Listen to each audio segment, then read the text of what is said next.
Picking up from where we left off from episode 4 in this series of videos, still traveling southbound on County Road 350 East, again also known locally as Midway, in the distant tree line represents the location of the canal. The prism of the canal has been destroyed over time because of dredging operations, and all that remains is the deep ditch. Looking at the low-lying area between the roadway I am on and the tree line, that would represent the northern finger of the Pigeon Reservoir. Now we'll come back to the Pigeon Reservoir later in this video. Standing at the intersection of County Roads 450 South and 350 East, looking east-northeast, the canal is actually on the hillside above the reservoir, but well below the crest.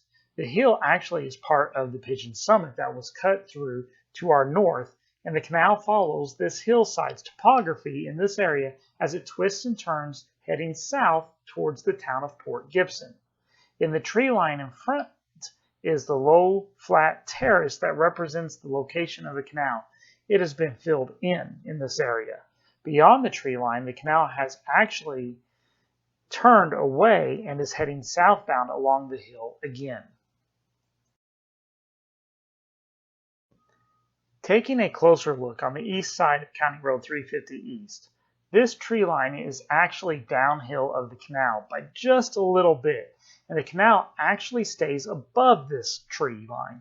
As we pan around, there's a secondary line of trees that come into view.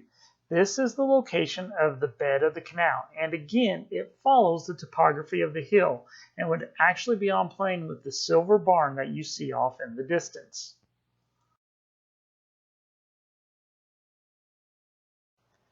Coming up the hill from the reservoir on County Road 350 East, still heading south, the canal actually would have weaved in and out along the left side of the county road as it crosses it many times. Ultimately, what is happening is the canal is staying above the lowland to the west, but below the summit to the east. The canal passes through these fields, weaving in and out along the roadway. On the other side of this tree line, you will see a slight little ridge below everything else. That marks the location of the canal.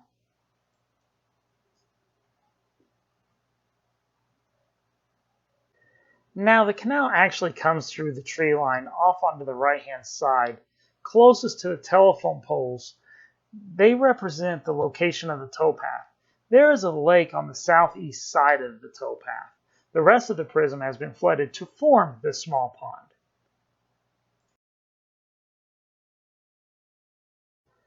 From this vantage point, you can see the towpath along the lake that I was describing.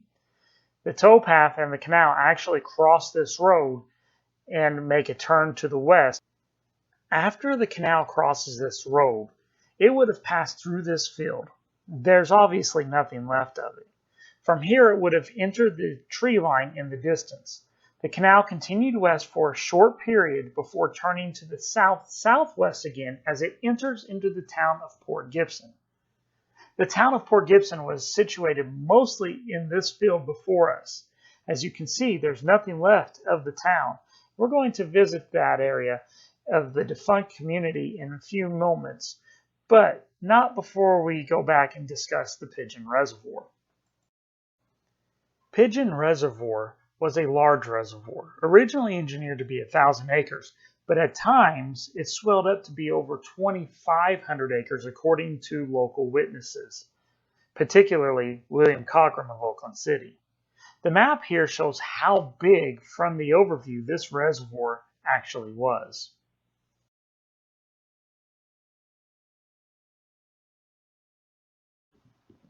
Standing at the intersection of County Roads 350 East and 450 South, looking south-southwest at the tree line, this is the location of the dam. And beyond it, and to the east of it, is where the town of Port Gibson lied. As we pan to the west, you will notice the ridge.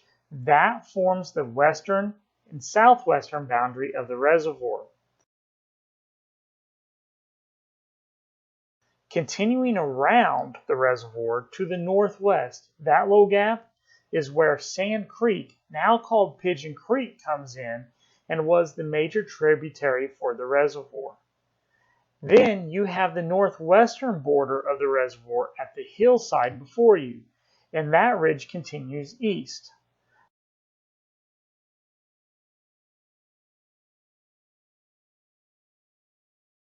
Looking towards the northeast, you'll notice the tree line where the canal ran. Everything else was underwater at the time the canal operated. The reservoir ranged in depth of 10 to 25 feet. Let's go to the south side of the reservoir along the dam.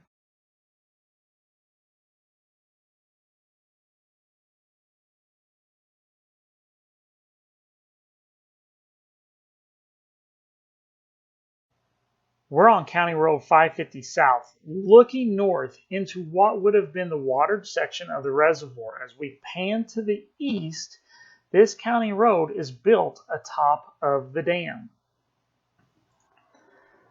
On the west end of the dam, which is where we're standing, was a waste weir. Think of this as the emergency overflow for the reservoir. The ditch in this tree line heading south away from the reservoir is the suspected location where the water from that waste weir would have gone. Moving to the east end of this dam, there is a bridge over modern-day Pigeon Creek. This bridge marks the location of the feeder that led from the reservoir down into Port Gibson below Lock 67 to supply water from this point south to Evansville.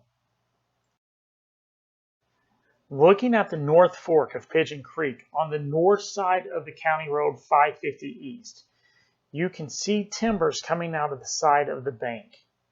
Those are some of the exposed timber remnants left over from where the locals released the water from the reservoir in the 1860s due to public health concerns over malaria and other mosquito-borne diseases. In 1869, locals attempted to blast part of the dam and failed, but on the second attempt, which was done under the cover of night, they succeeded in their efforts. It was said that the individuals did such a good job of blowing the dam that it drained literally overnight. Walking just uphill from the bridge location is where the feeder would have been. The feeder fed the water into the canal just below Lock 67, as I have already stated. So why was there a reservoir built here? We now have to look upstream and understand where water came from at this point. So let's return to the maps. The majority of the water feeding the canal to this point came from the slack water navigation located at Newberry, Indiana, at the White River Dam. Initially, the water level was to be maintained in the canal from the White River at Newberry down to the Pigeon Creek Dam in Warwick County, but it was found that there was insufficient water to accomplish this task, even with a few tumbles in the berms as we discussed in the previous episode. Because the water supply was not enough for this long section of canal, the engineers determined that a reservoir was going to have to be built. The original idea was to build the reservoir in Pike County in the area of Flat Creek south of the Patoka Summit, but the area was not favorable for such a feature. Assessing the areas in Gibson County, it was found that this area, being fed from Sand Creek, was the most suitable location for this feature. It was said that during the time of the reservoir, it was a renowned fishing location. Now let's head over to the town of Port Gibson and have a chat about it. Platted in May of 1852 by Elisha Embry and Samuel Shannon, Port Gibson was established on the south side of the Pigeon Reservoir, where the canal made a bend towards the south. By that time, Port Gibson, having boasted a store, a blacksmith shop, and a flouring mill, the latter being promoted by Mr. Englehart of Evansville. Later on, Doug Campbell started a saloon for a time after the completion of the canal. Passenger traffic was quite heavy, and the boats always stopped for an hour or two at Port Gibson. Welcome to Port Gibson, or what's left of it, which isn't much. Unlike Dongola or Francisco, finding stories about the town of Port Gibson are very difficult and very far and few between, but there are a couple here and there. Like I said, There was a description of how the town was built, but I was also able to locate one really interesting story that I want to read to you from an article written in the early 1900s by the Princeton Clarion. Glad to speak the plain truth in language well understood by old-timers, Port Gibson was a hummer in her day. Here was the place where persons from all over the country met to knock out what was in between them. For instance, if a fellow imagined that he had received an insult at the hands of another, fellow number one would politely invite fellow number two to meet him at Port Gibson to settle the difficulty according to Queensberry's rules. For those who don't know, Queensberry's rules refer to boxing rules. Each side would have a number of admirers. After the matter had been adjusted properly and after the fashion of the day, both parties would proceed to warm up on Job Spencer's best. Before the ending of the day, there would be a half a dozen scraps just by way of celebration. Now let's get back to the canal. The canal exited the woods and passed into this field, and as it crossed through it, there was a city block between the road that we're on and the canal. As I stated, the canal was located in this field before us, just downhill of our location. Lock 67 was also located in this field. So what is a lock? Locks allow boats to move from one level of the canal to another. The lock is probably the most complicated and noticeable element of a transportation canal.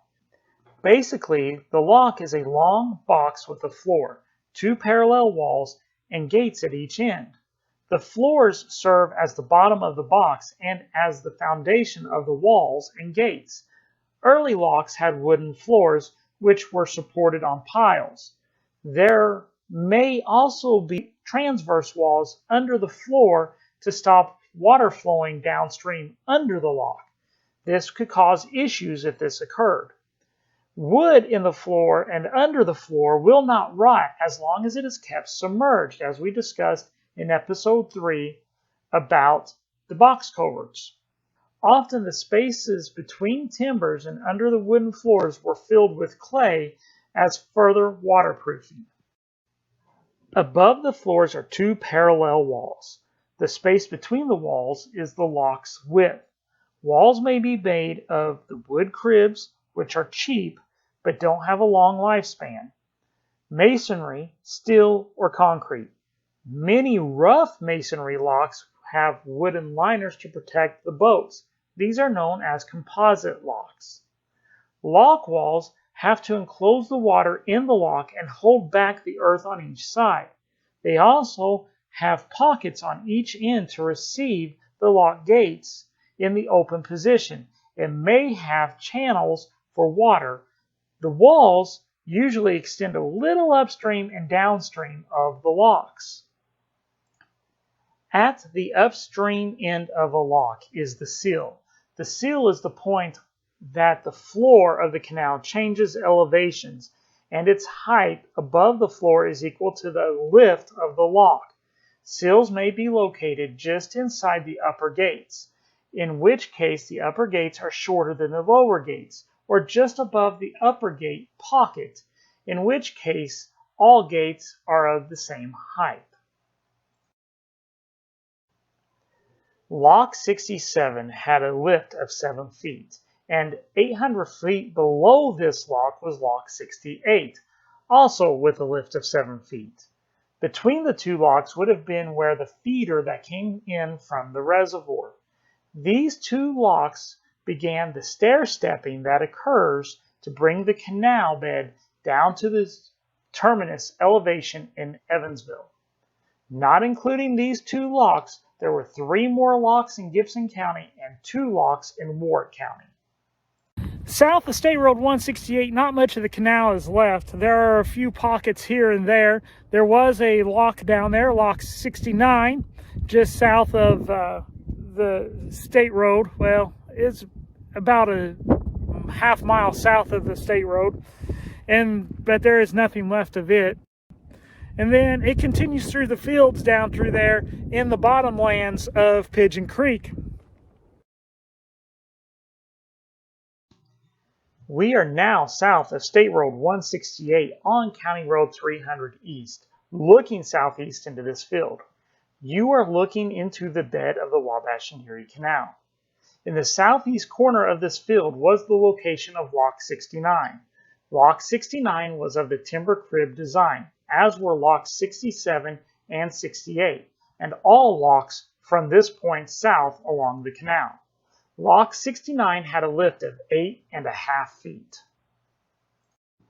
From this viewpoint on County Road 750 south looking northwest, so the same field, just opposite corner in the southeast, the low-lying area before you is the approximate location of Lock 69.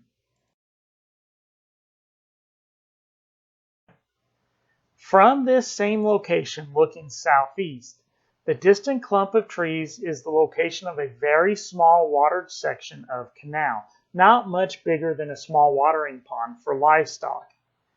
After this, the canal continues through the fields, crossing Snake Run Creek via Covert as it enters the bottomlands of Pigeon Creek. From the Snake Run Covert, the canal was built on the cheap line. It was straight and very little excavations had to be made in this area. The canal is still visible only when the crops are gone.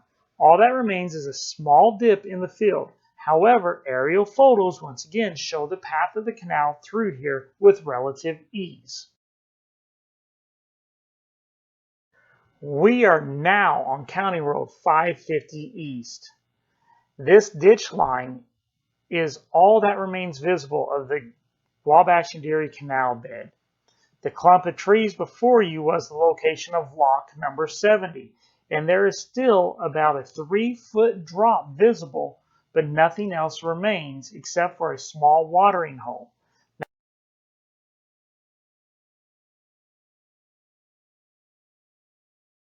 Now looking east from this same location, we're looking at Interstate 69, and the culverts under the modern roadway were installed within the bed of the canal. I hope you enjoyed this episode of the Wabash and Erie Canal through Gibson County.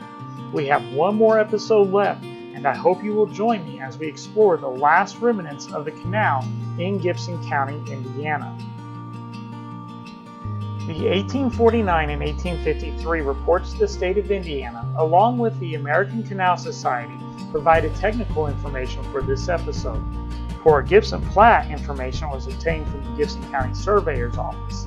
The stories were found in the Princeton Daily Clarion, dated 10th of May 1905, in an article titled "Looking Backward at Port Gibson."